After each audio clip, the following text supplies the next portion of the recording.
I do with my kids and screen time? This is Pastor Timothy Board, co-founder and director of Grace Family Ministries. Our mission is advancing the cause of Christ to the ends of the earth, beginning right at home. Continue my conversation, us guys here, my friends Scott and Seth and everything. In our last episode, we, right at the end there, Seth, you brought up a big wowzer of an. Let's face it, it is an issue. As far as technology and screen time and our kids, and as far as how does this intersect with being deliberate at raising our kids to have a passion for the glory and grace of God in Jesus Christ. As far as, okay, do I, if I do, when, and everything. I understand your kids are younger than mine. I have 3 teenagers and everything, but you guys are getting there. I mean, you feed and water your kids at least once a day, right? Right? And of course, there's pressure. Because you have friends that are asking these questions and just like, hey, what are you guys going to do? And I'm sure you have friends that have already given their very young children devices. Just as far as, speak to that issue, as far as you brought that up before and everything, and so what have you seen and what would you recommend, and as far as what's going on there with that? Yeah, I think the first thing I would say is it is valuable. Technology is valuable. You can use it for things that you're doing, for the glory of God, and for helping people see how good God is, and it is so good in that sense. Right. So I'm not Amish. Right. We have you more. Amish? No. We have more access to the knowledge of what God is offering us in His Word than any generation has ever had before. That's so good. I love having that on my phone. What I think becomes dangerous is, before we were kind of talking about giving your kids the freedom to mess up and know they're still loved. I mean, that's the gospel, is you are accepted where you're at. Now let's press into this thing and follow Christ. With the Instagram culture, what you're seeing is people putting their best foot forward in a way that isn't reality. And the studies are the studies are very clear. This is a dangerous thing that we're working with here. Mm-hmm. So I think in the midst of that, kind of showing your kids, this isn't something that you need to have. You don't need to compare yourselves to the world. Kind of like I said in a previous video, showing your kids it's okay to not be normal. There's a lot of freedom in allowing yourself to be weird and different. Now, in light of that, would you say it's weird? For example, my wife and I, we have 3 teenagers, and 0 of our teenagers, and we have 3 younger kids, 0 of our kids have their own smartphone. I mean, would you say that would be a case in point example of something that is, whoa, that is weird, man? I would say that. And the verse that comes to mind is, godliness with contentment is great gain. Okay. You don't need what the world is offering you to be satisfied. Godliness with contentment is going to offer you more than all of the smartphones in the world could offer you, and all of the social medias in the world could offer you. It's a fake connection to other people. It's not intimate at all. People are not being transparent on Facebook and Instagram, and they're dancing videos on TikTok. That's not where the value of technology lies. I mean, we get those videos even at the gas pump now. Right. I mean, just refueling our vehicles when we're going from to and fro, as far as, family gatherings for the holidays, these types of things, and you can't get away from it. Right. So anyway, Scott, where are you at on these things? Just as far as whether it's being weird or technology and everything. And once again, I don't think there's thou shalt not do as far as whatever. But it is an issue, and discernment and wisdom is needed, especially as men, husbands, fathers. Definitely, and that's where the word that comes to mind is caution. Okay. Right. So there's a lot that good that can come from it.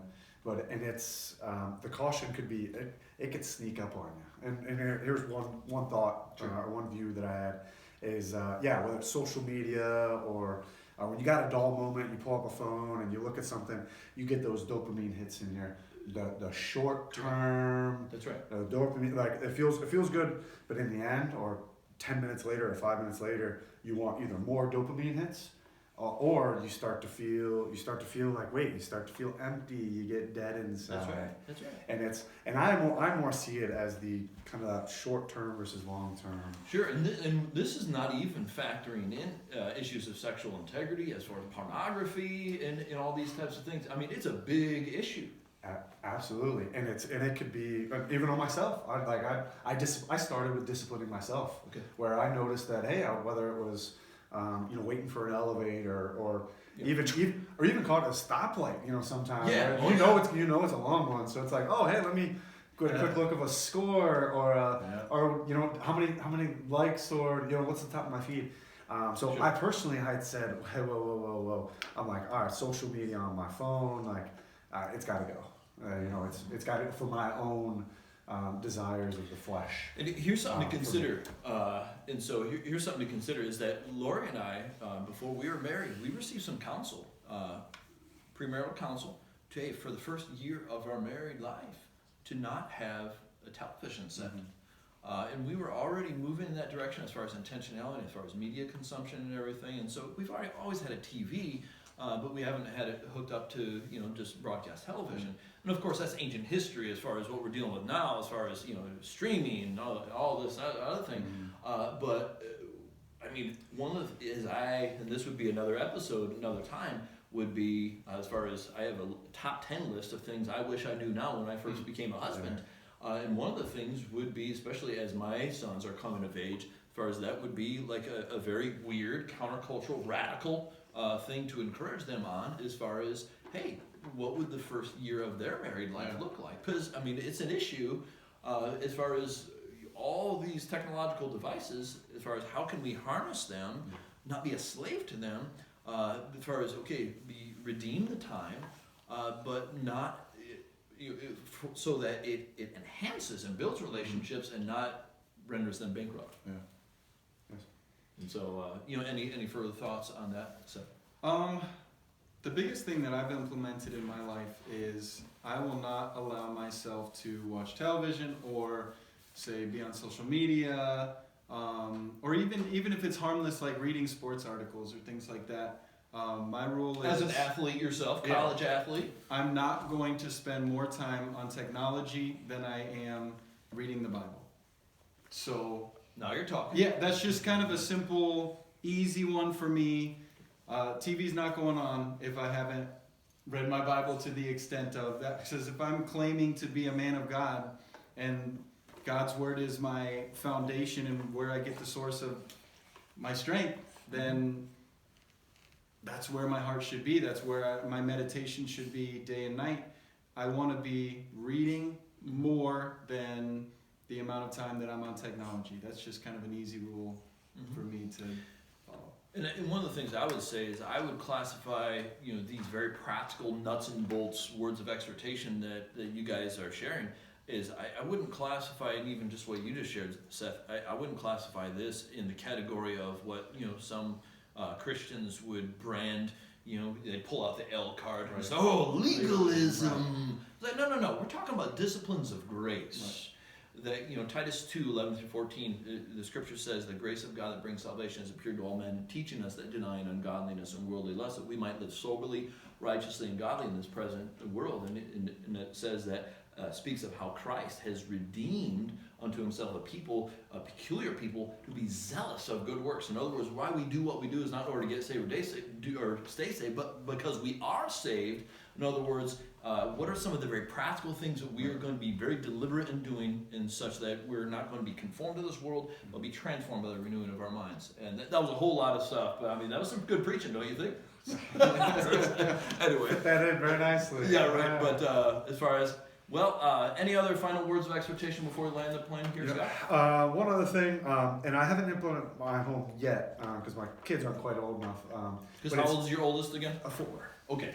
Gotcha. So actually, we had some iPads, and then it was like, all right, they've been stored away because it coops them out and all that, but it coops them. I'm not familiar with yeah, that. it's not. I like that. Yeah. They'll dive into a show, and then they'll get off of it, and they're a little bit different. And you're like, whoa, it's the transition out of it. That's right. Okay. Is what's really hard. Let's do some detox as far as behaviors here, right? Exactly. So The book of Proverbs talks about all kinds of stuff. Yeah. Anyway, what were you saying? But one thing that I would like to see as a tool is kind of technology-free zones, and whether it's whether you Sabbath without technology, and actually you can even use a smart outlet to the Wi-Fi, to the router. Sure. And either put it on a timer or even tell it, hey, kill the power. And then it's, so that's great. So if you're intentional about being, removing that, and then the family gets into the rhythm of, hey, on Sabbath, we're talking with each other, we're reading a book. Yes, where family TV, read alouds. The TV doesn't work, but if you do it as a punishment, that's not going to work. Yeah. It would have to be something they would buy into, and that's why I don't quite have the experience to be able to do that, but boy, I'm encouraged by, hey, this is cautious, this is dangerous stuff. Let's have some barriers, let's have some shields for ourselves, and that was one of the things I like to do. Yeah, and it's important, fellas, as far as to be deliberate in teaching our children during periods of non-conflict. And be proactive in that, not just be reactive and everything. Yes, there's a time and place as far as you got to nip things in the bud. Proverbs speaks to this and everything. But also being proactive and in being deliberate and hey, this is positively what we are going to do. And a good resource, just a heads up, Andy Crouch wrote a book some time back called The Tech-Wise Family, and he speaks to some of these issues, manifold measure and everything. And so just a good resource and everything.